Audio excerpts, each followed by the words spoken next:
lost from Morocco.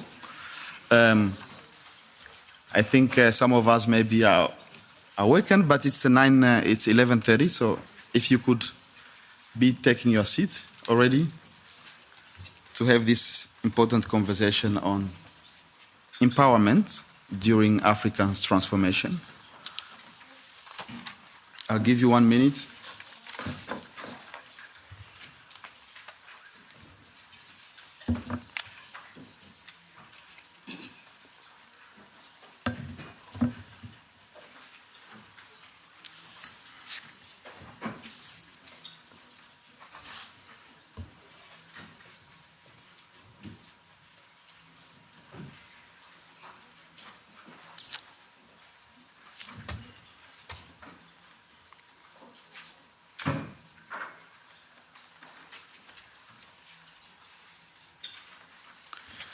So, it's nice to be here in Brussels, the heart of European politics. Welcome, everyone.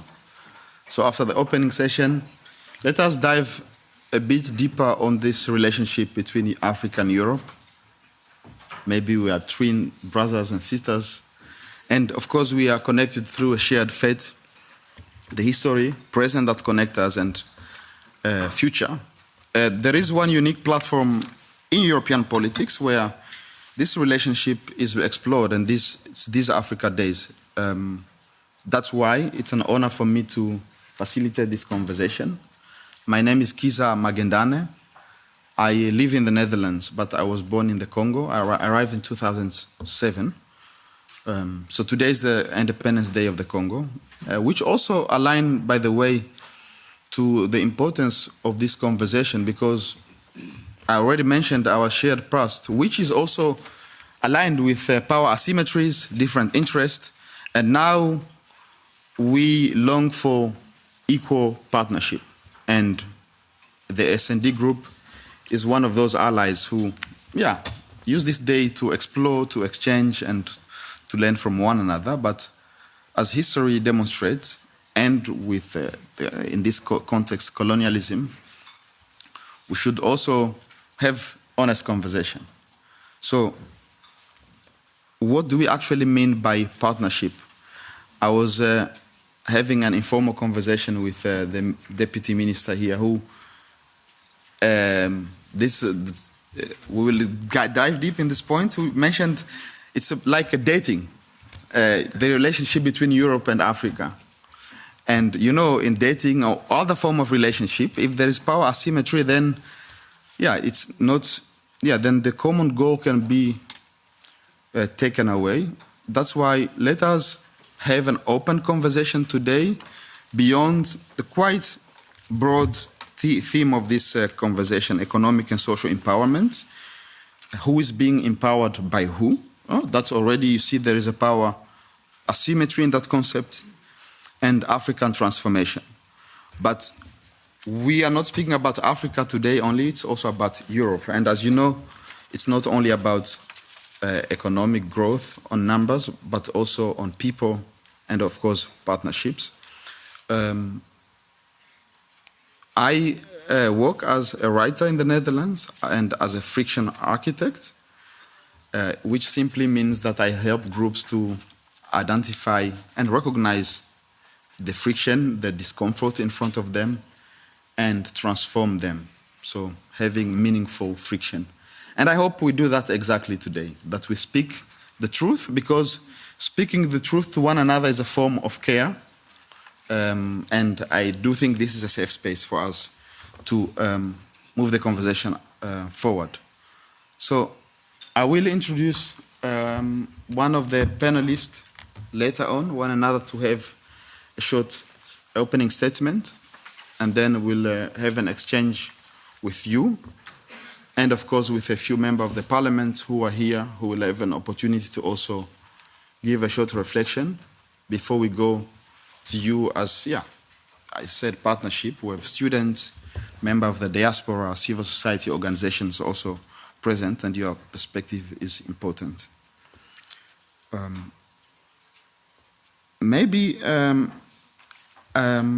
I will not go in the details, but I think Deputy Minister Zuko Godlimpi from South Africa. You are Minister of Trade. And let me look at my cheat sheet. Industrialization.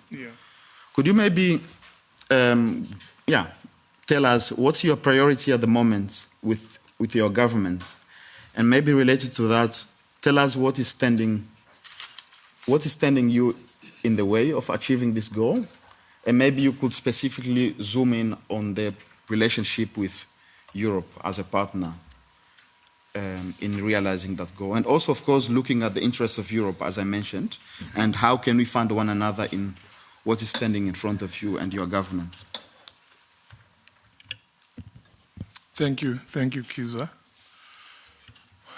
It's a very broad question,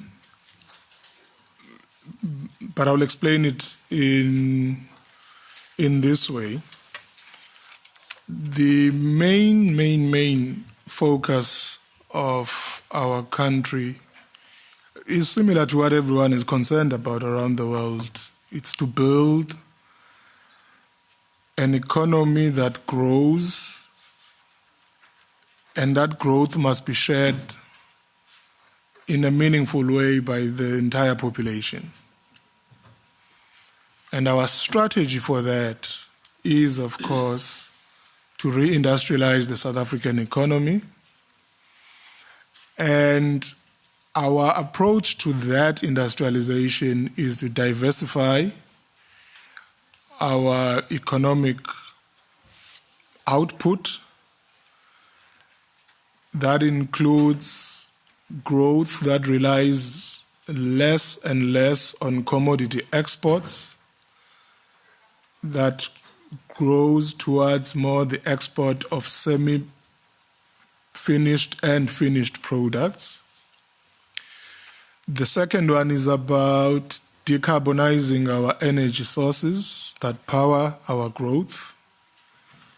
And that is because historically our economy in South Africa has been heavily reliant on coal. And for a variety of reasons, including the climate justice one, but also responding to technological innovations and progress, we are now looking at a wider pool of energy sources that includes renewable energy, whether it's solar, it's green hydrogen, it's hydro and nuclear, all of those. The third one is about digitalization, which has to do with responding to the emerging knowledge economy and the technologies that are driving the frontiers of knowledge across the world. Now, what is it that potentially stands on our way? I think the most important one is the quality of investment capital that flows into the economy. In a scenario where the stock of global capital has been flowing into our economies towards extractive industries, once you have a conversation about diversifying your economic base, it means you must reduce the flow of extractive capital and see more the presence of capital that is interested in building value in the domestic economy. So that's the first one. The first challenge is about renegotiating the type of capital flows that are moving from Europe into the continent and in South Africa as well.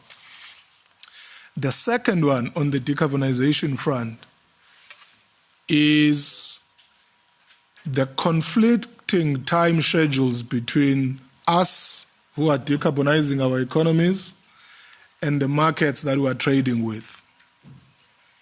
So yes, as I was explaining, in South Africa we've had a history of running our energy grid on coal. We are still building capabilities in renewable energy, right? But the problem now is that you have some of our partners who are giving us hard deadlines about when should we be producing goods that enter their markets using carbon neutral energy sources. So that conflict in times, it complicates the equation.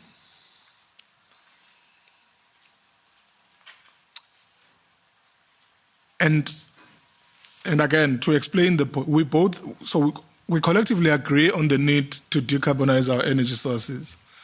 But whether we can move on the same timeline to achieve that goal is something totally different. But if partners say market access into our economy will only be for those who are producing using carbon neutral sources by date X, and from our own timeline we can only have those capabilities by date Y or Z, then we already have a conflicting point.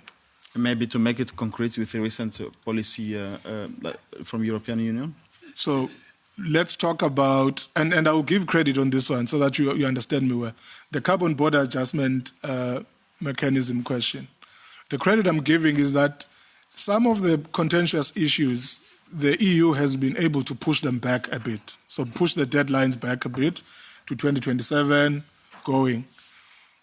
But if it's not managed, it could mean, so if you say, for instance, let me give a simple example. South Africa exports cars from South Africa to the European Union, and most of these cars are produced by European OEMs. So it's BMW, Volkswagen, and. Now, if in CBAM you say, you take it to the downstream as well, and say the aluminium that is used in building the car parts and so on, it has to be produced with a green footprint. It would essentially mean you are blocking those cars from coming into the European Union. So that would be a major problem. But because we've been negotiating with the EU for quite some time, we've been able to push back on the timeline. The initial deadlines were the 1st of January 2026. We protested against that. I came here to the EU in 2024 to protest against that problem and explain what it would do. So we've been able to find each other. That's why I was saying to you, the partnership is almost like a relationship. It's almost like you're dancing the tango. Someone must move their foot or you're going to step on them. And you have to be committed to dancing, because if you stop moving your feet, then I'm going to step on your feet and we're both going to fall flat on the ground. So we've been able to do that a bit, and there's been progress, but we're still worried about what sometimes appears to be an inward-looking posture on the part of Europe, where they are correctly trying to solve for a problem in Europe, but they do it in a way that doesn't take into account the problems of the other partners. The second one relates to the steel quotas. The EU is responding to a steel overcapacity problem that is coming from a different part of the world. And I sympathize with you guys on that. I should make this point. But I keep making the point that I have nothing to do with your steel overcapacity problems as South Africa. So if you are going to erect a policy that projects a picture where all of us are guilty of flooding the European market with steel when we are not, you end up doing what exactly we are now seeing. The initial proposal was going to cap South Africa's steel exports into the EU by 69%. That was the initial proposal. Now we had to do a lot of back and forth, and that has been reduced to 21%. It's still 21% too high, because it means I must now contend with the trade union movement that will say we are facing factory closures because we've lost 21% market share in the EU for absolutely no reason. So from a profitability point of view, we can't run these firms anymore, and therefore we're going to cut down on jobs. So the risk is when policy choices in a particular partner's jurisdiction have consequences for the domestic economy in terms of not just growth in the GDP sense, but in concrete terms when people are losing their employment, then it becomes a problem. Thank you very much. I think that's a good point, I think, to go to your neighbor, Mrs. Zingiswa Losi. You are from the South African Trade Union, if I'm not mistaken. Yes. Could you, maybe some bit of background. There is this idea that you have business and trade unions, and they have different interests. So it's unfortunate that we don't have a business perspective here. But from your point of view, what is your agenda? Is it different from what the minister just mentioned? And could you maybe tell us what is standing in your way to achieve this goal for your members and the people, the workers? And maybe related to that, if you could have a reflection on what we just heard, on the consequences, or at least the challenges that the government is facing and your position as a trade union. Are you a partner, or sometimes you have a different agenda than the government in these kind of issues? Thank you so much, and greetings to everyone and to the fellow panelists. I think South Africa is a unique country where we have tripartite +1 dialogue, social dialogue institution, which is called NETLEC. That's where we engage its government, its organized labor, its organized business, and civil society on socio-economic issues, socio-economic policy. So, of course, we represent the interest of workers, and we understand where government and business comes in and what civil society. There would always be, I think the Deputy Minister put it well, it's like being in a relationship.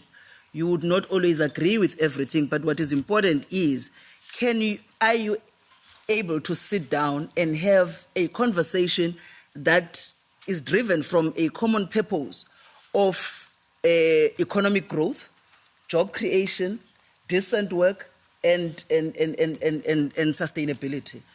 And I think South Africa social partners are coming from that common purpose. And I must say that I think in the South African context, trade unions are being appreciated that we are not an obstacle to development. Workers are the architects of sustainable development. And we help to build economies where growth creates decent jobs, where industrialization, for an example, benefits local communities, and where workers have a voice, and where prosperity is shared. And coming to the issue that the DM was raising, if I can just pick on one issue, of the transition. We talk about climate action. Workers in South Africa are in support of a climate action. But here's the issue. Workers are saying we must respond, for example, the timelines that the DM was articulating here that the EU expects, want you to have 100% of a transition that happens from coal to decarbonization. But then you must answer this question. How do you ask a mine worker who has lost their job as a result of a 100% move of transition celebrate decarbonization when no alternative employment exists? Hence the point that the DM was raising, which we all agree in the South African context, and I think in Africa as workers, that we must have a transition that is just. And we're saying climate change or any transition cannot mean unemployment. It cannot also mean increasing Africa's debt through foreign currency loans. And for us then, we strongly hold a view as trade unions that if we're going to have genuine partnerships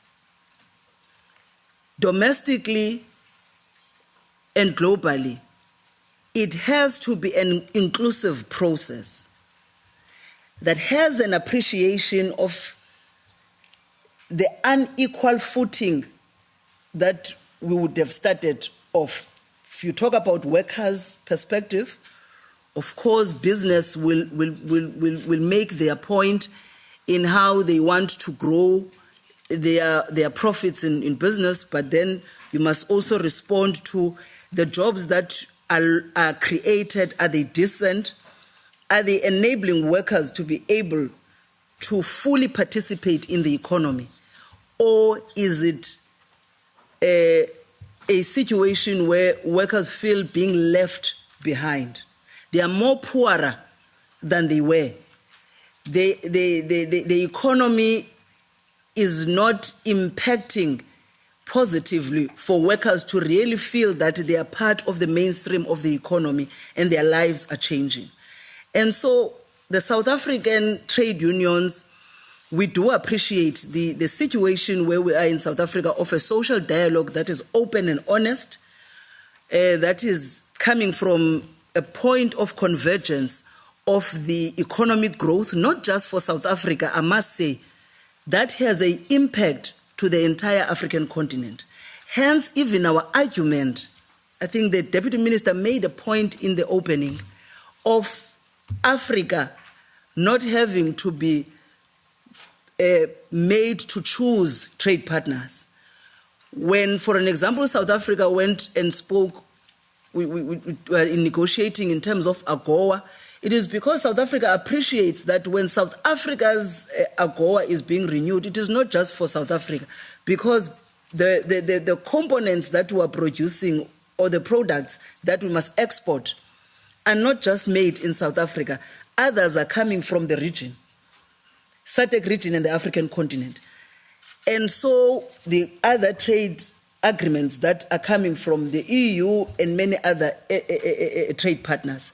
So this is what we have as an appreciation as trade unions in South Africa, and I dare to speak for trade unions in the African continent. What we want to see is trade that is able to not leave anyone behind, any transition that does not leave workers and communities behind. We think that becomes a progressive one that would also curb the issue of migration. Thank you. Yeah, that's another one, especially also for South Africa and Europe as well. But maybe to a bit reflection, because the idea of a living labor is also important for this conversation. Related to that, would you say that informal workers who are not fully, how are those voices being represented in the view that you just just shared with us, and how can trade agreements affect the position of informal workers and their livelihoods? We have always, as organized labor, spoken not only for ourselves as organized labor in the formal economy, but understood that Africa, the majority of the sector that you're going to find is an informal economy. That's where workers are, particularly in Africa. And so in South Africa, for an example, the trade union that I represent, Federation COSATU, we have engaged with government. We have achieved the national minimum wage. And at the point that we have been negotiating for over a decade for a national minimum wage was in consideration of the workers that are in the informal sector. For the most vulnerable workers of our economy that are paid below a living wage. We have achieved that. When we are having a discussing or negotiating social policies as organized labor at the level of NEDLEC, it is at most in consideration of workers that are in the informal economy. And so that is why COSATU during COVID-19, as an example, when the economy shut down, the most affected workers were those that were in the informal economy.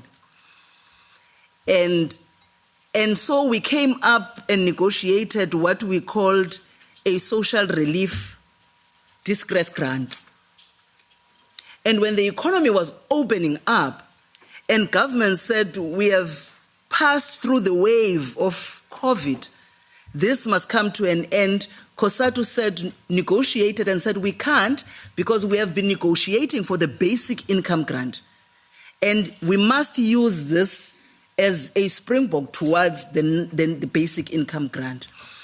And so we are a trade union federation and organized labor in South Africa that understands that our voice is a voice that must represent the entire workforce, which includes those that are in the informal economy. But also what we do, because sometimes it is you can be comfortable in speaking for others in their absence. The example that I want to make is when we travel and we go to the ILC, the International Labour Conference in the ILO in Geneva, on the points of discussion, if they are going to discuss transition from informal economy to formal economy, we would always make sure that we carry those workers that are in the informal economy, because that transition can only be well articulated by those that are waking up every day to put a stall, sell in the streets with the hope that they will be able to put a plate of food and be able to sustain their livelihoods. So we always make sure that their voices are not only heard through ours, but that's why social dialogue is important in South Africa. That is why we have Netlek, where those workers are represented through civil society also, other than organized labor. And Mrs. Losi, maybe for the member of the parliament who are here, and of course policymakers, would you maybe tell us what's important when it comes to this partnership between Europe and Africa? What should we take into account for these specific groups? How can we make sure that the partnerships do not endanger their livelihoods, that this living neighbor is not threatened by the agreements or the investments that are being made? Look, the issue that we would want to start from is from the previous inputs that we have made, and also the DM has made. We strongly think that any partnership must start from a point of respect for one another. And a genuine Africa-Europe partnership should reflect that the relationship cannot continue to be formed in the old friendship that we've had, that of extracting African raw materials from Africa. I think the Deputy Minister made this point in the earlier opening remarks. The future relationship of Africa and Europe must also be based on the value creation. And yesterday, I was reflecting on this with Mr. Bullman. Instead of exporting raw materials from Africa, we've always argued as trade unions that Africa should manufacture anything that we end up importing as a final product. So we must create the capacity, we must industrialize Africa. Instead of exporting jobs, Africa should export the value-added goods. So we'll then discuss the issues of majority of young people in Africa having to leave. Not because they choose to migrate, but because there is no development that is taking place, and yet the wealth of Africa is leaving Africa. European investments should help build African ports. It must help to build our railways, electricity systems, digital infrastructure, because we strongly believe that these create productive economies. And so I want to just end by saying, when Africa industrializes, Europe gains stronger trading partners. And this is not charity, this is shared prosperity. Thank you very much. So if I understand, it's a call to move beyond extraction to more value creation, and that is from your argument also, in interest of Europe itself. We're going to the members of the parliament who are here present. Before that, maybe to go to my neighbor, Mrs. Claes-Mikael Stahl. You are from the other side, the European Trade Union Federation. So how have you been listening to your African counterparts? And maybe could you maybe tell us, like, what does your federation stands for? Because you advocate for also social dimension, the green dimension in industrialization, in investment, and of course putting people at the center, workers. I wonder what's your agenda, which friction do you experience here in Europe, and maybe a short reflection on what your African counterparts shared here. Thank you, and first of all, thank you very much for the invitation. It's very nice to be here, and I'm on behalf of the European Trade Union Confederation, very welcome. It's great that we're having this discussion, and I really enjoy also the title of the panel and the discussion of the panel, because it's very similar to the discussions we're having also within our European Trade Union Confederation. And the core question here is very much just like Zingiswa spelled out, I think. How do we ensure that we don't speak only about an economic transformation, but also about who benefits from these transformations and who gets to shape it?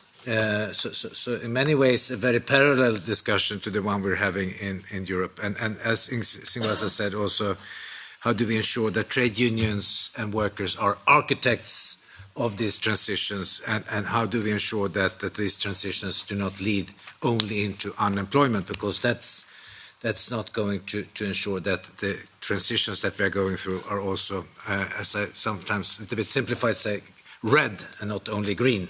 So they need to be both red and green, and I can only echo what was mentioned there. I think that the challenges that I understand is many times similar also when it comes to obstacles in these people-centered transformations that we are talking about. How do we ensure that these transformations are not just coming from the outside, happening to local communities, to places where transitions might need to be happening? How do we ensure that we can be there, available and ready to engage already from the start? Early engagement, if you so want. That's a challenge also here. There's also a lot of short-termness in the investments that we see. Often we see investments in infrastructure projects driven by short-term commercial interests rather than long-term social objectives, which means decent work, fair wealth distribution, quality public services, and resilient communities. And again, I think that's many of the things that Zingiswa was alluding to as well. Huh?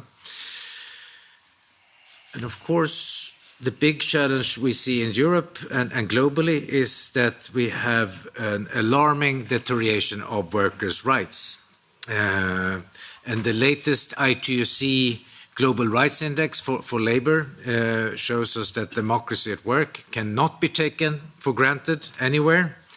The level of workers' rights is falling also in Europe and globally, and I think that's a common challenge to address these issues, because it's when we bargain collectively. So my speciality at ETUC and my background is within social dialogue. I've been bargaining collectively my whole life.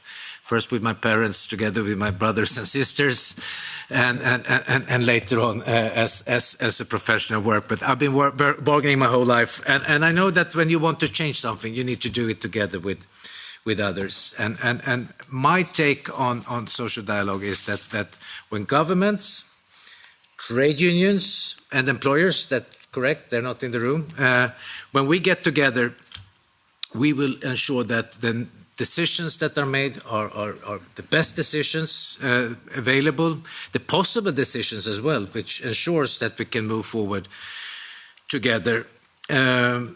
And I think that also brings me to there was a lot of metaphors of we had the dance, you talked about relationships. I was almost like we were in a dating program here for a while. But my experience of relationships is that they always have to be based on mutual respect. Listening, and listening not only to what is being said, also to things that are not being said. And I think that's the way we need to work together, because Europe should not come with any ready and finalized solutions to our brothers and sisters. That's not the way forward. And I'm really looking forward to be working together with our brothers and sisters to ensure that it's a mutual and respectful relationship built on genuine exchange of interest and values. So I think that's safely speaking for the European trade union at large. I can go on, but I see you want to ask a question. No, please go on. I am now you're in your zone. I mean, that's so okay. Because yes. that's an important point Yes. of view on Yes. this collective bargaining. Yes, and the importance of listening. it is, and as I said, that's when you have genuine and profound change of a society. So my background is Swedish. That profound change happened in the 1920s, in the 1930s.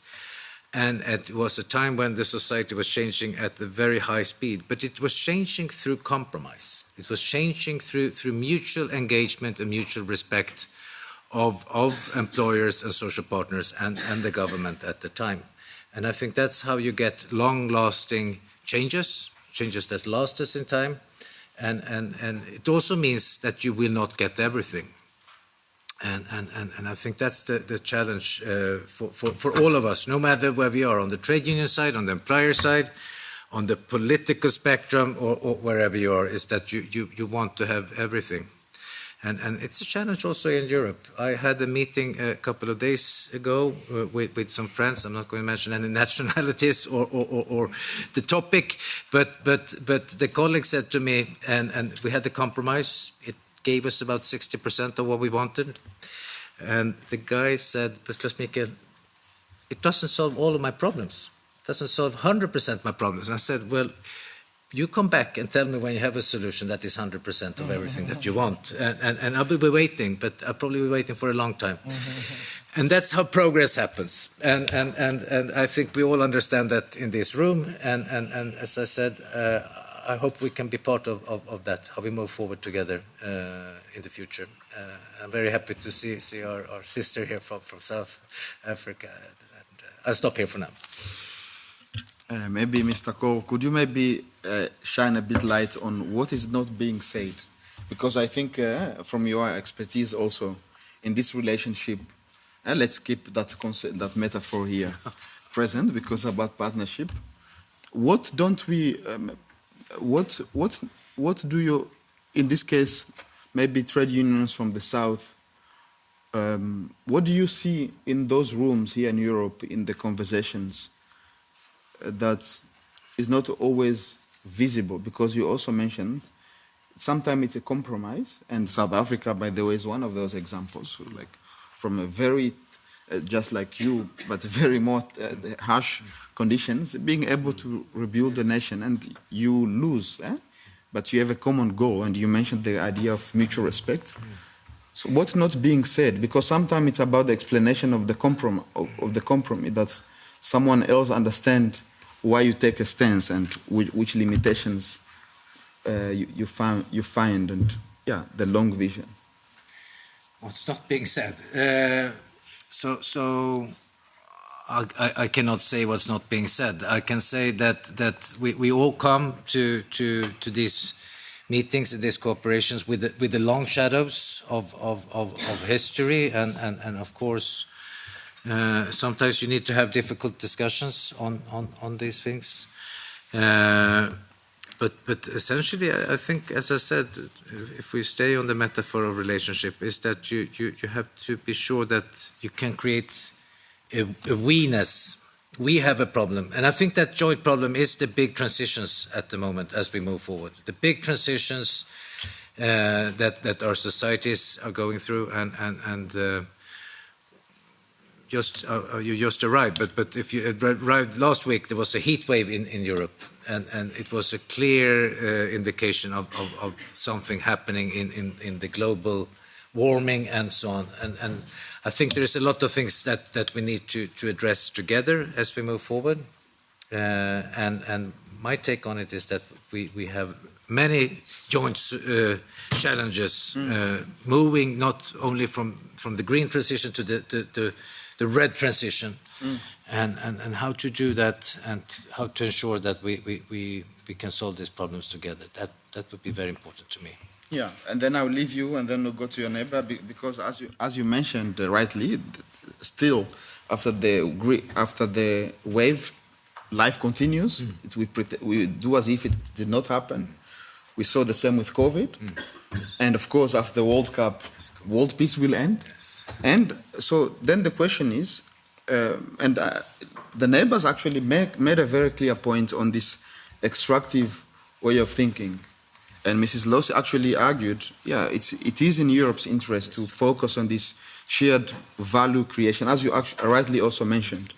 So how do we make this idea of common future, common fate more tangible? I think that's even more the challenge. And how do we create this mutual trust in as close, because it's a precondition to respect, I think.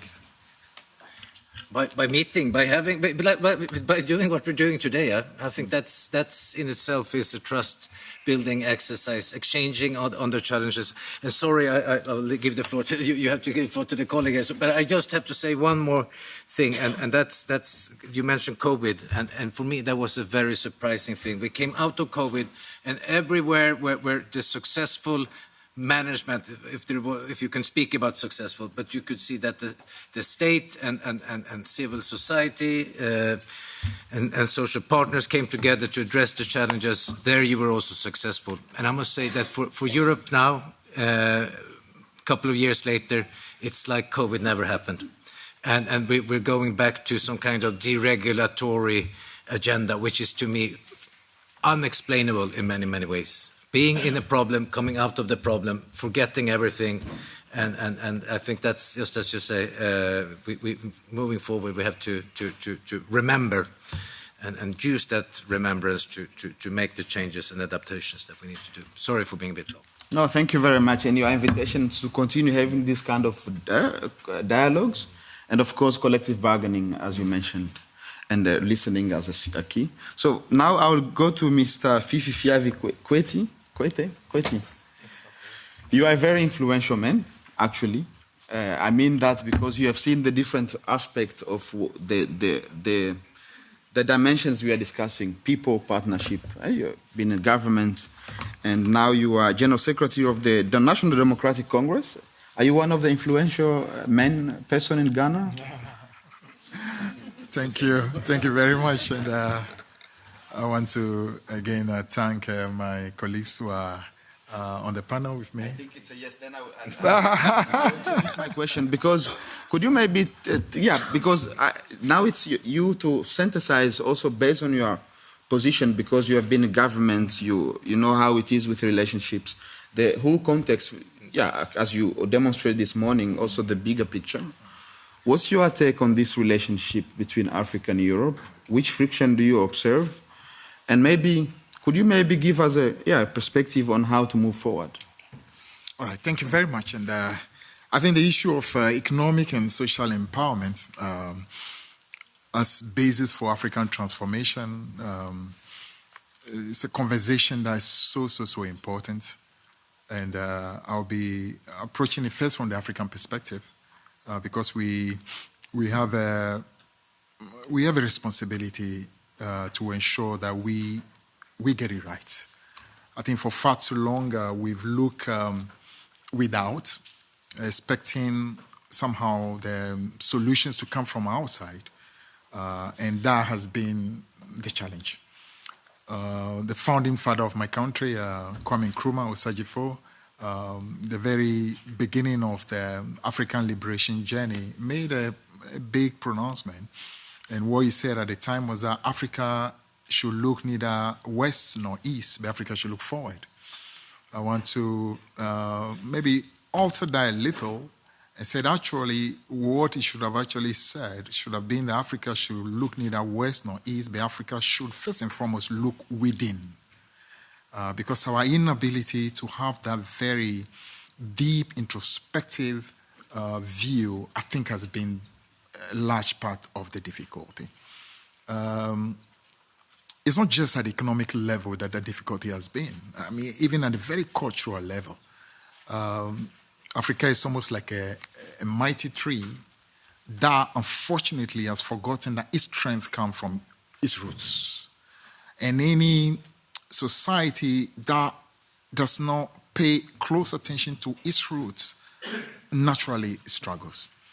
And so we've seen that generally in economic systems, because we've constantly either looked to the West to pick what's happening in the West. So currently we look into China. The other moment we look into what's happening in the Arab world, in places like Dubai. So it's like it's a perpetual journey to be looking without for salvation, when the real beginning of the journey should be, first and foremost, finding ourselves and being able to see the clear opportunities that exist right in front of us. Many of us in different parts of Africa have seen situations where right in front of us, what appears to be massive challenges tend to become great opportunities when other people who are from different parts of the world come exactly into our communities. And we've seen that pretty much die in many, many parts of Africa. You go to many parts of Africa, you see, for example, the Lebanese community, the Syrian community, being able to literally exploit resources all around and being able to move to the very top of the economic ladder, and our people continue to remain really, really down in the bottom rung. And you keep asking, what exactly are they doing that we simply are unable to do? It's simply because whereas they see the opportunities, oftentimes we focus so much on the challenges that we fail to see the opportunities. So I think the real beginning of the transformation in terms of the economy and the social must be Africa's readiness to look more within and find what I call confidence in ourselves. I'll say part of the challenge also the fact that we, through the whole process of colonialism, we somehow allow ourselves to be a little too uprooted. And so therefore that made us to believe that the only way we can have an educational pathway is to be able to embrace what you call educational systems in either the West or the East or different parts. So that tends to literally shape the viewpoint of the people who are in leadership. Because when you listen to the conversations, they are mostly the same talking point as you pick in Brussels, or you're picking in London, or you're picking in the US. It's the same. So hardly a direct African connection. And until African people find that capacity to see the problems as happens in the continent, we are going to continue struggling. I'm not in any way saying that embracing what's happening without is wrong. No. If, for example, you notice that, look at it even culturally, virtually every other continent, they've been able, for example, to keep their traditional beliefs while trying to learn from without. You come to Africa, we effectively are repudiated anything that is traditional, anything that is native to us, and embrace wholesale anything that comes from without. So much so that if you come to Africa today, you're going to get a lot of people who even do not have the courage, for example, to bear the African names. I've been as general secretary of my party. I'm a member of cabinet as well. And I was recently making a statement in cabinet. Listen, you look around here, everybody here is bearing either an Arabic name or is bearing a Christian name, as we call it Christian, which is more of a Western name. Few people have the courage to embrace their own image and heritage. And that is always the beginning of the conversation. Now, in Ghana, next year is going to be 70 years of independence. Let's say it took us almost 65, 66 years to, for example, look at, for example, gold, which is going to be one of the major natural endowment that our country has. And for many of you who know, I mean, we used to be called the Gold Coast. I always say that the colonialists got it wrong because our real name should have been the Gold Land, because it's not just the coast. In fact, the coast has little gold. The land itself is full of gold all the way to the northern part of the country. Now, but for decades, the whole economic system is all about how it is that you can export that gold and be able to maybe get some money. We didn't, for example, think out of the box and said, why are we constantly wanting to always leave this gold for others to come and take out? Why don't we have a system where we want to, for example, get the gold ourselves and ensure that whatever happens to that gold, the resources come completely back into our economy? And that single decision that we took, and we took that, let's say, last year when we came into office, because we won elections in 2024, December, that single decision regarding what we've done about gold, I would say has been a major transformation of the economy of Ghana. Simple. Now, so simply just thinking through and say ownership of your resource, and no more situation where you are constantly thinking about just letting others take full possession of your resources, because until then it used to absolutely go constantly out, either going to the Middle East or going to Asia or going to different parts. That simple decision regarding gold has been a basis of transformation. In the back of that transformation, you're talking about communities that gradually are becoming more and more empowered, young people who are gradually seeing more hope. So Africa's conversation needs to change. We need to start looking more within, while still trying to look at different systems that are operating either on the west or in the east and be able to adapt. But fundamentally, we need to find ways of getting into the real root of, the real, what you call soul of Africa, and find those capacities. Now, the real economic transformation will happen when our population, and especially our young people, first are able to find that confidence, and two, are able to look within our environment and see the massive problems that are there as real opportunities. And the more our people are able to do that, the difficulty related to unemployment start getting resolved. Because what is really unemployment? Unemployment is simply inability to transform the resources that are around us and turn them into situations that will create opportunity, first economically and also in terms of jobs. So at the moment, you see a lot of unemployment all over Africa. Again, because for decades, we've been programmed into believe that we need to have young people who basically go through a system of education. And that system of education is supposed to simply prepare them so that they become what you call blue-collar workers or white-collar workers. And so therefore, people tend to literally not see that real employment comes from simply solving problems around you. Now, so you have a population whose mentality is that every problem around is an opportunity for an economic solution and therefore brings employment and therefore brings economic growth. It changes the game completely. And that is the kind of conversation that we need to encourage a lot more, in all African countries and in collaboration with Europe. The reason why I bring that in collaboration with Europe is that anybody who observes clearly will see that Africa used to be the little child and Europe used to be the parent. Now Europe is maturing more and more, so Europe is absolutely aging and reaching almost closer to the position of a much older person. Africa is gradually now reaching a place where, so that conversation needs to start changing. Because soon Africa will become in a position where a lot more is going to be turned on Africa. As I mentioned earlier in the morning, the greatest numbers of youth in the world are in that continent. And so if that continent starts to rise and these youth start to find their levels, economically becoming more empowered, it is actually to the benefit of Europe and benefit of the world. So therefore, the conversation about how to relate with Africa must be changing in terms of building partnerships that become far more beneficial to Europe itself. So, for instance, in Ghana, recently, as a result of the difficulties that we've had in the cocoa sector, together with Cote d'Ivoire, we're increasingly looking at ensuring that the situation of exportation of cocoa raw, as we've done for decades, should start going down. Now, we're talking about you cannot be having businesses with farms unless we are looking first and foremost at having proper processing capacity. So we've made a policy that up to 50% of all cocoa must be processed. Now, that is the same thing we want to do in different areas as well.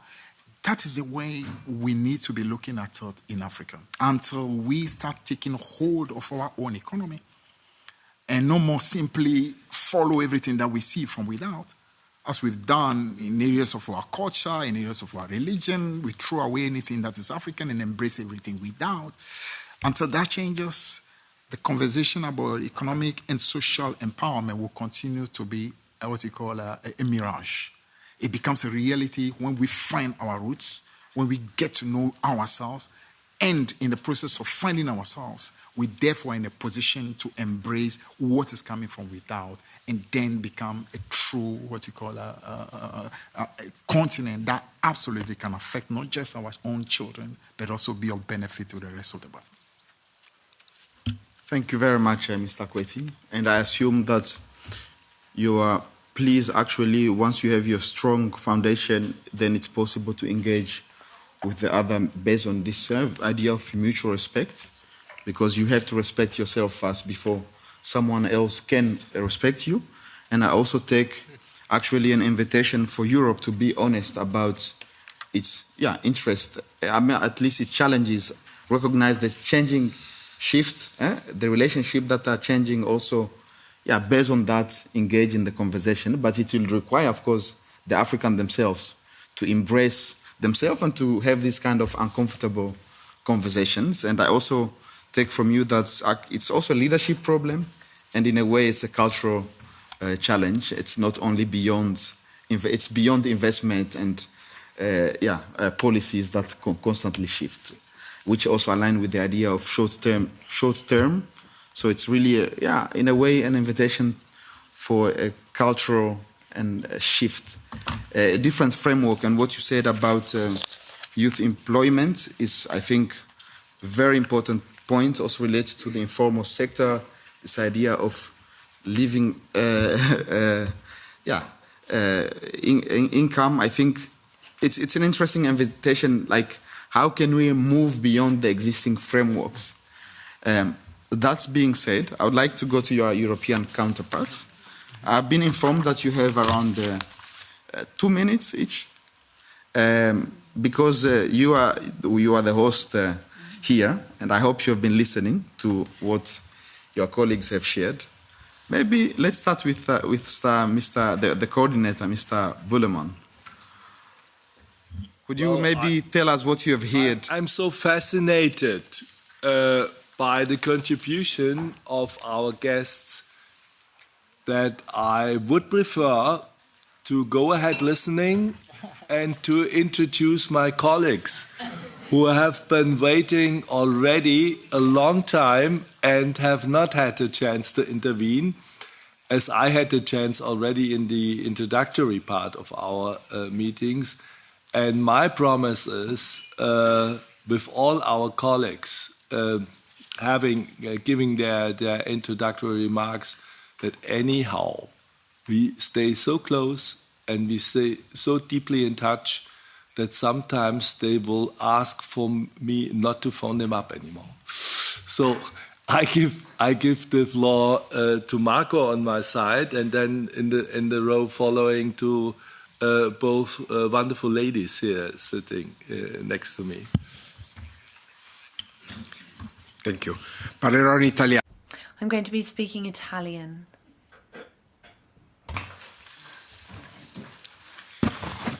Anch'io sono. I am also very grateful for all of the contributions, all of the comments and the points that have been raised this morning. I think we've covered a lot of incredibly important topics that are important to all of us as Europeans and Africans and European Africans. In Europe, these are things that we keep talking about, but often we look at it as a kind of us and you kind of way, and that's obviously not the way we should be doing things. The political family of workers, and I think that's what we should be looking at. And there are a couple of points that you've mentioned that I would like to raise, which I think are incredibly interesting and really important points that you've tackled. The changes, I think, that we're seeing in the world at the moment are incredibly important. We're seeing a very strong digital transition at the moment, something that's changing all of our lives, our jobs, our society, and it's really having a huge impact on our economies, on our lives. And in Europe, as an advanced economy, we're starting to see people losing their jobs. Real men and women losing their jobs. Being replaced by machines. There are places, of course, where men and women can't be removed and replaced with machines, but there are many areas where they can be. And this is an issue that has to be looked at. And Africa is a place for the future. It's a place for young people. We know that by 2050, you'll be a quarter of all humanity. A quarter of humanity. So either our brothers and sisters in Africa who are so young, who are so proud of their future, and who are capable of looking at what's happening now and creating what we want for the future. And of course, here we're looking at parties for workers, but they're also parties for citizens. We need to ensure that we've got space for people and space for human life in our societies and in our businesses. When we're looking at developed economies and decision makers, we know, of course, there are oligarchs out there trying to shift power or gain power for the future. We know what's ahead of us. And we know also what we need to do to be progressive and to try and organise workers for the future. I think this is something that we need to be aware of. And we need to plan for the future, and that's why I'm so grateful that you've mentioned this. I think it's incredibly important that we work together so that we can really try to look at our models and our way of doing things and make them work together for the good of us all. Thank you. Muchas gracias. Yo voy a hablar en castellano, así que como... Thank you very much. I will speak Spanish as you already have your headphones on, so you can leave them on. First of all, I would like to congratulate the Socialist Group for pursuing this initiative. You're the only group that does so, and I think it's very important. I am Laura Ballarín. I am from Spain, and I am the MEP responsible for relations with Africa in the External Affairs Committee, and I think it's very interesting to have heard everything that the panelists have said, and I would like to share 3 messages and perhaps ask a question if I have the time. First of all, I think that we all agree that this initiative shows that Europe must give Africa the political priority that it deserves. The world order is changing. New powers are spreading throughout Africa, and there is continued instability in areas like the Sahel. And on our continent as well, Europe cannot just stay on the sidelines, which is why I think we must move beyond good intentions to commitments, tangible ones, and I think that we must ensure that the Luanda Declaration becomes a true roadmap for action and not one more declaration. From the European Parliament, we want to continue to monitor the implementation of the different commitments that have been made, and I would like to point out, after having heard what you said as introductory remarks, we must not frame this relationship from a perspective of extraction. This has been said many times. I think we also should avoid focusing on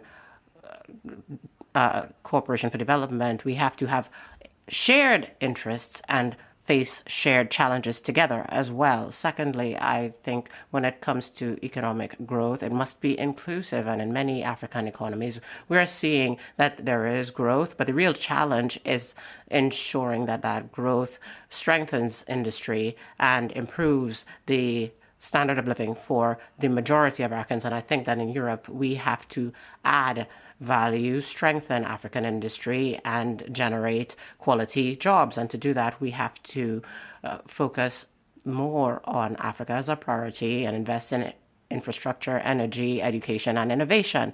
And what my colleague here has said leads me to believe that new technology, AI, needs to play a key role, and it needs to work for us. The Global Gateway Strategy is a powerful tool, but I think that it needs to be more transparent and it needs to better reflect the priorities of our partner countries. It cannot continue to be so Eurocentric. Thirdly, I think that social empowerment must go hand in hand with the strengthening of democracy. And I think that despite what Captain Ibrahim Traoré has signed, democracy belongs to Africans, and support to democratic institutions in Africa, including electoral observation missions, is a vital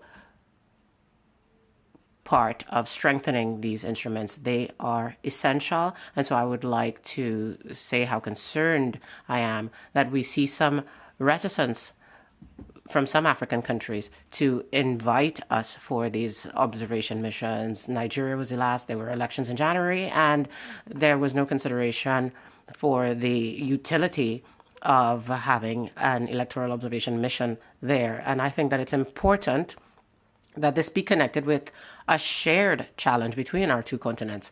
Disinformation, this is a virus right now. It has no borders. It is the enemy of democracy, and it is exacerbated by external actors who do not have our best interests at heart. And so we need to work on strengthening independent media so that citizens can make informed decisions. And I think that we can help each other to do this. Finally, I do not think that we can continue on the road that we currently are on. This partnership cannot just flounder politically when we just deal with different crises and we go from summit to summit with declarations and empty promises. This is the time to break the cycle, and I think that, as Kapuscinski wrote, Europeans have a watch, but in some African countries, what they have is the time. This is the time to give this sentence a new meaning. It's not just about the past, it's about today, and it's about the future. It is time for leadership, innovation, and a partnership among equals between Africa and Europe. And finally, a question, because some of our speakers come from two of the biggest democracies in Africa, and I would like to ask, what do you see as Europe's role with its democratic partners in Africa? Thank you. Vous pouvez garder vos. You can keep your headsets because I'm going to speak French. So, firstly, I just wanted to thank you very much for your incredibly interesting points, which I think give us a very good vision for the world of work and sustainable development. Sustainable development in Africa, and this is something which has been said by a lot of people, needs to be done together with the workers and their organisations, looking at having social and economic points at the heart of it. I think they're essential partners in ensuring we can get creative, sustainable progress whilst also respecting the environment. Now, here, of course, I represent France, and the French economy has developed a lot in recent decades, but we've also got a very good trade union movement, which has helped us to change the situation for workers. The automation of good socio and environmental economic conditions for people. It means respecting fundamental rights of workers and ensuring the correct measures are in place. I'd also like to respond to what you were saying about climate change and how we respond to that. Workers should not be considered to be an obstacle to this transition. I think often, however, that is how people in Europe seem to think, and particularly in France. Workers instead are people who can contribute to ensuring more sustainable practices are maintained in companies and developing new practices, taking into account changes in the economic sector. I think what's clear though, and you mentioned this, Ms. Losi, is that this transition needs to be a fair transition which creates opportunities, protects jobs, and ensures that no one is left behind. That's why partnerships are essential. They help us to work together on these kinds of essential topics and ensure that we can achieve our common goals. Civil society and trade unions and international partners need to work together to invest in skills and to improve social dialogue, and that's something which was mentioned by all of you. Africa has got a lot of dynamic young people, and we need to give room for workers and their representatives to actually create a green and innovative transition which will bring about prosperity for everyone. Something else which I think is important mentioning is how we can improve training and encourage it. Together with civil society, training is absolutely vital, and we saw this when we went to the Democratic Republic of Congo on mission there. We saw that civil society really has a huge role to play in training young people and women.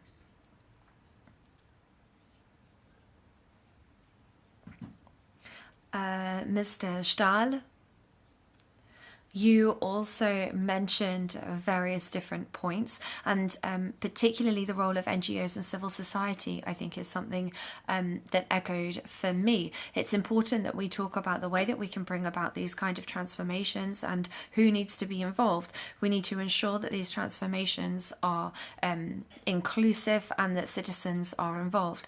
You spoke about civil society dialogue as being incredibly important, and I agree with you there. I think also putting in place legal tools for people and collective agreements, I think, is incredibly important. We also have to take into account the essential role that can be played by civil society and NGOs. They are closest to the reality on the ground. They know the needs of communities, of young people, of women, of rural communities, and of our most vulnerable groups.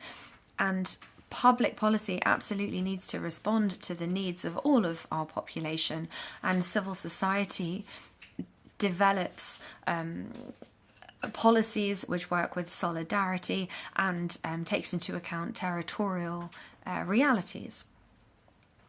I think if we don't leave enough space and enough credit to civil society as European Parliament, then they're not going to be able to ensure that we can bring about real change, which is people-focused. Thank you.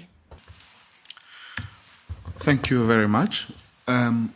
With respect to time, I would like to make sure that our panelists also have time to respond to one another based on what they have heard and the contribution of the member of the parliament. So I'll give the opportunity to the question of democracy, and I'm especially looking to Mr. Kwetey on that particular question. But before we do that, I would also like to use this opportunity to welcome you.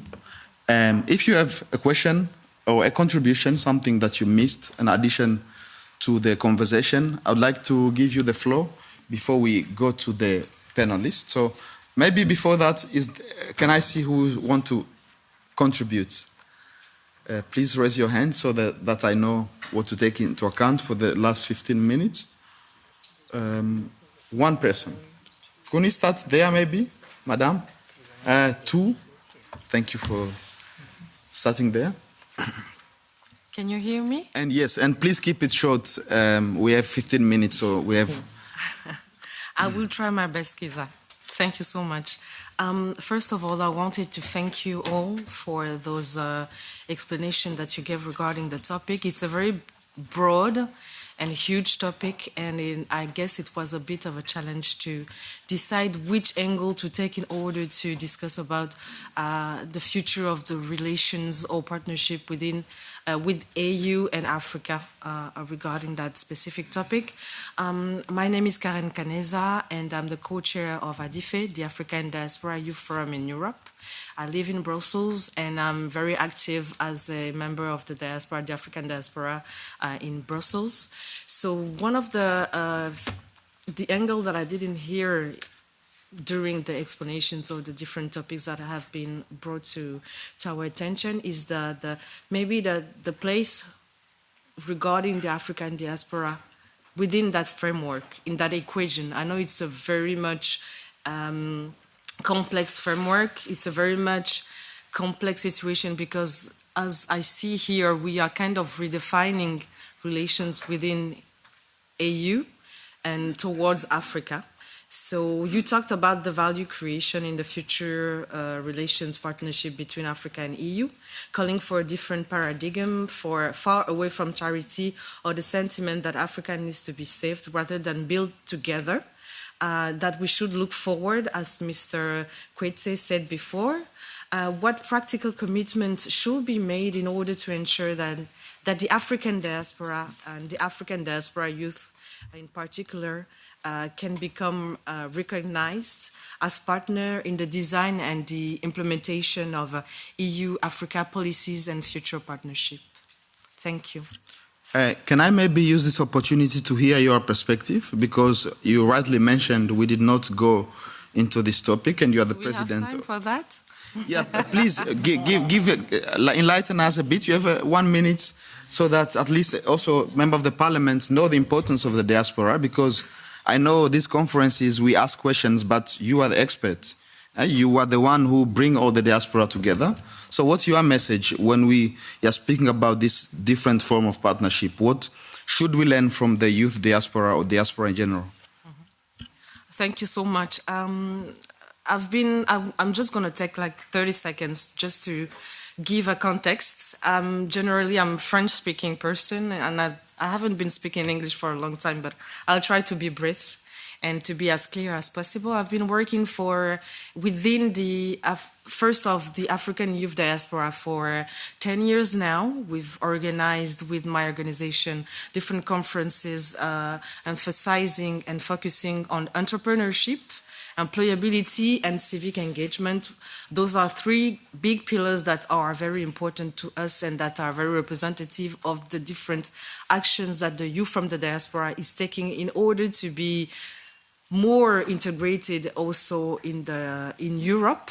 Some of us are here for the second or third generation, so you can say that we've been born in Europe, so it's the first experience that we have. But there is also a part of our conscience or heart that is still on the continent. So what we are trying to do is create a bridge, a connection with the youth from the diaspora and the youth also here in Europe. So the idea is to have this continuous connection and relations in order to create and build together economic opportunity, work opportunity, or even dialogue, continuous dialogue, in order to share our realities. So we've been doing this for more than 10 years, and what I can tell you, for me personally, and also only engaging me, there is also a cultural a component that has been brought to discussion, but we didn't go into depth when we talk about cultural importance in the relations and partnership for Africa and Europe. That would be one of the, how can I say, pistes de solution in order to build together the future of our partnerships. Merci beaucoup. Avec grand plaisir. Je le vois aussi comme une invitation. She will be here at the conference, and also, of course, also an invitation to engage with your organization and the diaspora at large, because I think what you mentioned when it comes to conversations on the cultural issue, I take from your point that it is important to engage with this group as a bridge with the different partnerships. And there was someone else there. A contribution or a question? Okay, hello and good afternoon. My name is Margaret Mushoki from Kenya. I'd like to thank the EU and S&D for congregating us here and allowing us to have an open conversation. So mine is a contribution towards what the last speaker said. Yes, maybe a bit about your organization, what you do for the context. Okay, I'm a partner with FES Kenya. I deal with youth engagement, democracy, and governance in Kenya. And I'm also a public relations and communication expert in Kenya. I'd like to chip in regards to the youth training that the earlier colleague spoke about, the last speaker, about the trainings and the partnership with training the African youth and also with the civil society. So one thing that the EU has been doing using different partners in African countries is training young people, especially on politics, on leadership, on governance, and also with civil society. However, if you look at what has been happening in terms of democracy and young people and youth political participation and the political consciousness, you can tell that there is a gap in how the African youth are addressing several issues.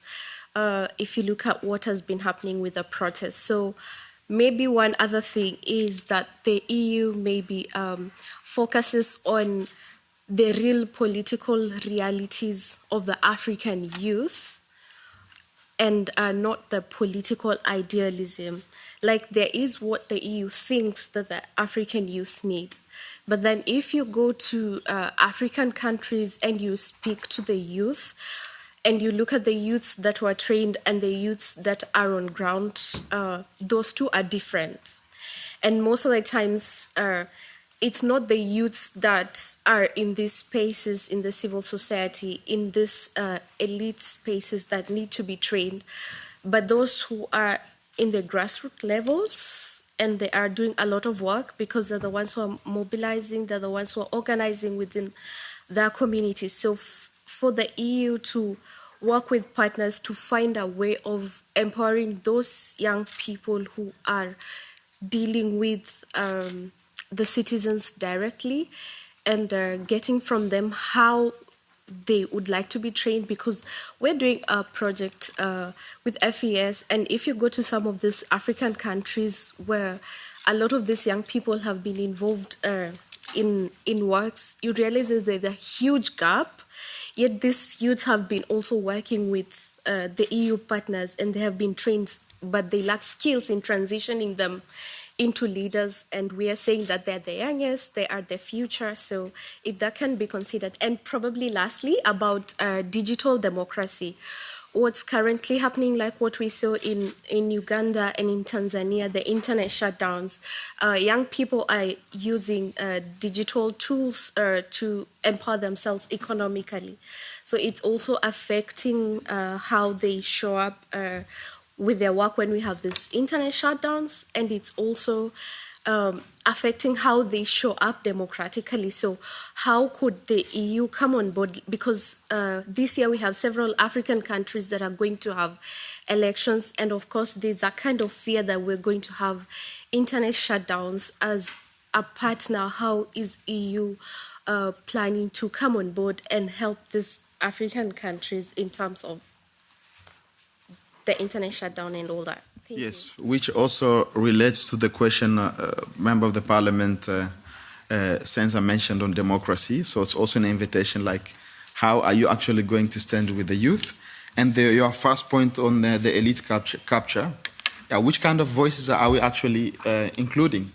And are they representing the reality? Which brings us to the first part of the conversation about inclusive transformation.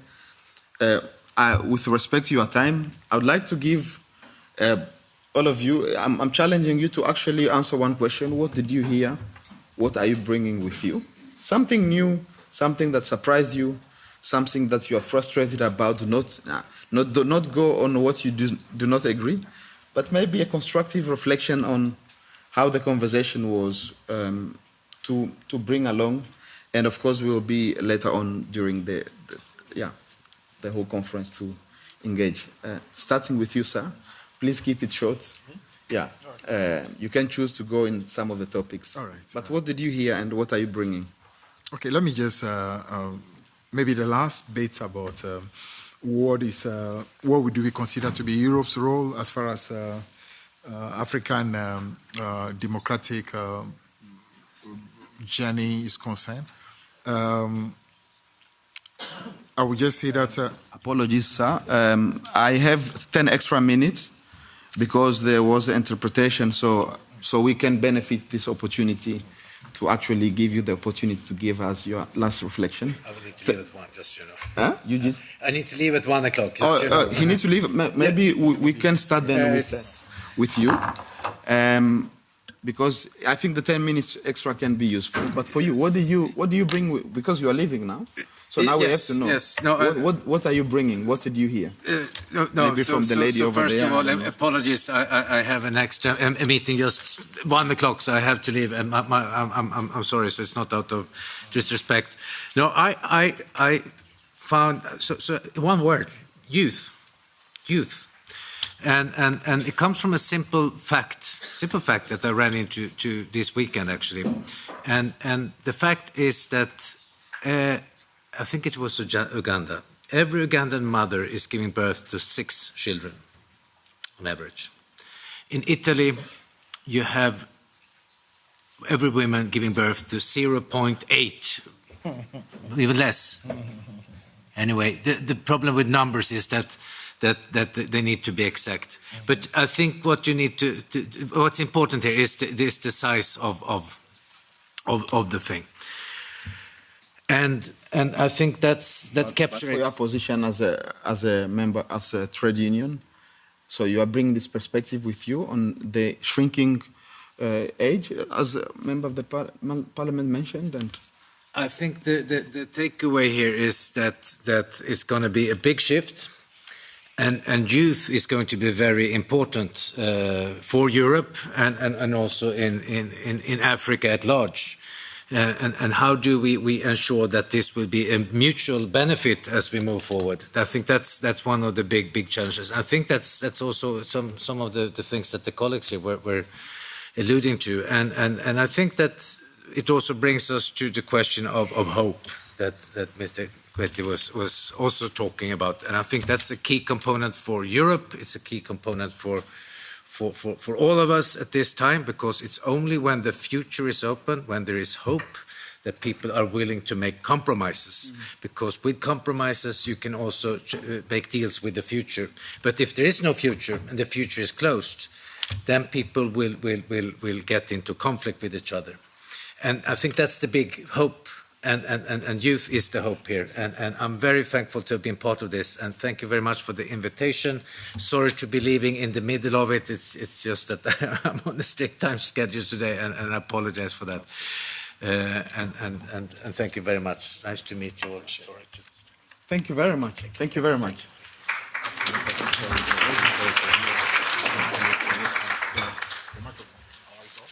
It's off. Yeah, so which also I think touched the point of demography that has been mentioned, I think also by Mr. Kwetey and member of the parliament, some of the contributors. So for you, sir, what are the key observations and takeaway based on what have been shared or the questions that have been raised? I was going to see whether I could provide an answer to the question that was asked regarding what do we feel maybe the role of Europe could be in terms of helping, for example, Africa's democracy. I would say that if I look at, for example, the situation in Ghana, it's very clear that the young population of Ghana is increasingly shaping everything in as far as politics is concerned. The key political parties now are aware that there's no way you're going to be winning any election unless the young people feel engaged and feel that you are providing a platform that provides them with the future they are looking for. Now, that is where I believe we can work together, where Europe will increasingly see how, especially the young people of Africa are increasingly helped in terms of for their voices to become stronger, because it's only when those voices get stronger that the political class pays more attention and listen. A lot of the repressive systems will continue to be what they are, but it is the populations, especially the young people, who force changes. And when the young people clearly are indicating that they are not happy with a certain type of leadership, leadership finds ways to start trying to adapt in order to make those young people happier. So I think it's an area where I think a lot more engagement needs to be. I appreciated a bit about some elections not being open for especially observers from without. That definitely should not be, because the only way we can encourage a lot more trust in our processes is to allow for as many observers as possible. We in Ghana, I would say we've always tried to keep it very open in order to encourage as many observers as possible. That's where we've been able to have an alternation between one party to another party, and it's been pretty, very, very smooth for the most part. Incident-free for the most part as well. So we would encourage a lot more for other sister countries all over the continent and encourage that as well. Because at the end of the day, we need a situation where elections in Africa become less and less a do-or-die affair. That often is a difficulty, where everything tends to revolve around economic survival. My party must be in office, otherwise my whole economic survival is shattered. And that is a challenge. And that, again, shows that the real problem is the transformation of the economy. When a lot more people are finding, especially Ghana at the moment, we still have up to 80% of the country still operating the informal economy, not the formal economy, the informal economy. It shows that the transformation must happen real at that level, where the informal sector increasingly gets stronger. That is what creates more opportunity, more hope. And once people feel that they are finding economic capacity, should I call it, the desperation at the political level also goes down, because the young people who normally could be mobilized to do some of the, should I call it, wrong things that are done in politics are otherwise pretty much engaged and finding themselves into very good economic possibilities. Therefore, people simply want what is good for the country and so on. So I would say those two areas are areas that we can focus on. One, on transforming the economy generally in order to allow for lots of young people to feel hope for the future. That helps. And then also encouraging a lot of these young people to have a voice that will help to shape especially the leadership.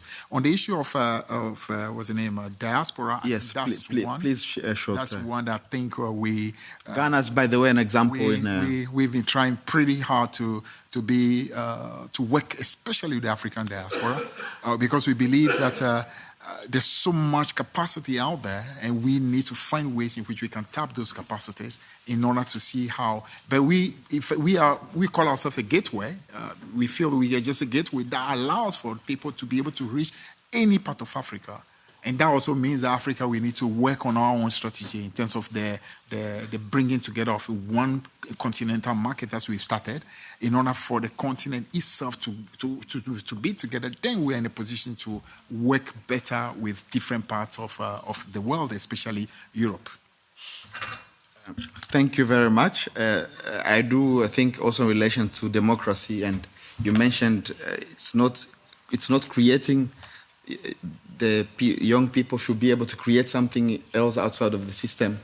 And that could be maybe said about democracy as well, because should Africa copy the model of Europe, as you mentioned, like a challenge to also think outside of the box and from yourself, and Ghana being an example there. But speaking of gateway to Africa, you already mentioned that, like what you do as a trade union, your fights not only for South Africa. These agreements affect the whole of African continent, which also demonstrates how like you can have a key point and then have like a broader impact.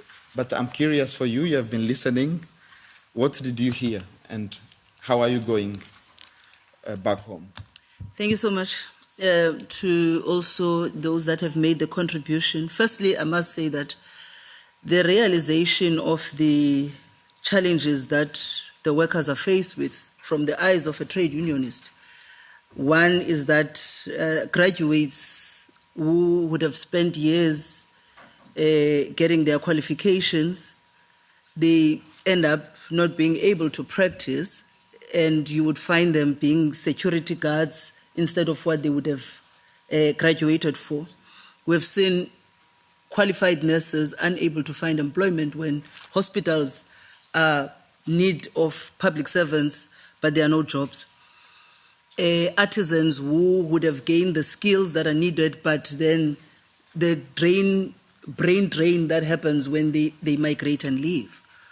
So I've heard us talking about the lessons that we learn from one another, what Europe can make a contribution to Africa in terms of the skills, technology, and industrial innovation, and what Africa offers in terms of the youthfulness and the energy, the growing markets, and the critical minerals, and that we have an entrepreneurial dynamism. And I want to say, what then does the future look like and should look like? I think from the trade union point of view, if we are going to talk about the future, out of these discussions that we're having here today, maybe in the next 10 years... Apologies, maybe to keep it very clear, short. In the next 10 years, because I think we must define the future that we want to see. As trade unions, we want to see Africa where young people graduate into jobs rather than unemployment, where women participate equally in the economy, where Europe and Africa trade as equal partners, and where informal workers have social protection. And lastly, I want to say, as trade unionists, we believe that the measure of transformation for us is not about how many billionaires the economy creates, but rather how many ordinary families are lifted into dignity, into security, and into hope. Thank you. Thank you very much. And to you, sir. Anything else to add to that? No, but seriously, we started with you. Maybe some words of reflections, but that was maybe, I think, a beautiful summary of... but on your take, what have you heard and something that you are thinking or bringing along? I think there's a broad convergence amongst all of us about the sort of political climate that we are under and the principles that should guide the partnerships that we forge going into the future. And for me, that's an important takeaway. Yes, there are gaps that need to be plugged in order to make it more representative of different stakeholder groups and make sure that all the important voices are heard. I had the point about how the African diaspora gets dragged into this conversation. It's an important consideration to be made. I've had the point about the youth and how the youth has to play its role in shaping these political relationships. I'm not sure whether the point about Europe training African youth is an acceptable proposition for me. I don't subscribe to that, and I say that as a young person myself, because part of the problem with that argument is that it leads to cognitive capture and to breed a class of political leaders whose imagination is informed by an intellectual tradition that is not rooted in the dynamics of their society. We can have a discussion about providing capability trainings on the ground, but it must be such that it avoids that dynamic of paternalism that I was talking about as well. But we can have this discussion as we go forward. And I do think that the socialists and Democrats have a role to play in partnering with other political players in Africa to build a common tradition about how to react to developments globally. But again, that dynamic must avoid a power asymmetry where African polities are treated as children to be tutored and the European ones are viewed as adults to tutor the other side. So it's a bit of a complicated equation, but there's a way in which it can be done so that it produces an acceptable outcome for all of us. So, yeah, thank you. Which also, I think, relates to your... Exactly, the point that Fifi was making about even the modeling of what democracy and democratic discourse looks like and what it means. You have to be very careful about what geometrically you assume is the underlying problem. Democracy in South Africa is institutionally different to democracy in Ghana, for instance, and to Nigeria, and to Kenya, because Africa, again, is not a country. Africa is a continent of 54 different nations with 54 different polities and 54 different institutional norms. So if you think about the question of democracy in Africa, you run the danger of treating Africa as this monolith that can be forged into a singular pathway, and that doesn't work. So variation is important, but again, the important point is it's Africans themselves who must frame their institutional arrangements, and then their partners must come in to plug into that in partnerships that recognize the autonomy of each, but collectively working towards common futures because we accept that we belong to a global community that must work out global solutions to global problems. Thank you. Thank you very much. So that having said, I would like to thank you for your participation to this conversation. For me, that I think the last point actually summarizes what I've learned. It's an invitation to create your solid foundation, start as a community, which means that you will have uncomfortable conversations because you cannot engage in a relationship if you don't know who you are. That's the message to Europe as an aging continent, but also to Africa that has to find its place to define its positions and not expecting that someone will come and solve your problems, but have an invitation to have a look in the mirror, both starting at home and also, as our Mr. Cole mentioned, let's come together and engage in this kind of conversations.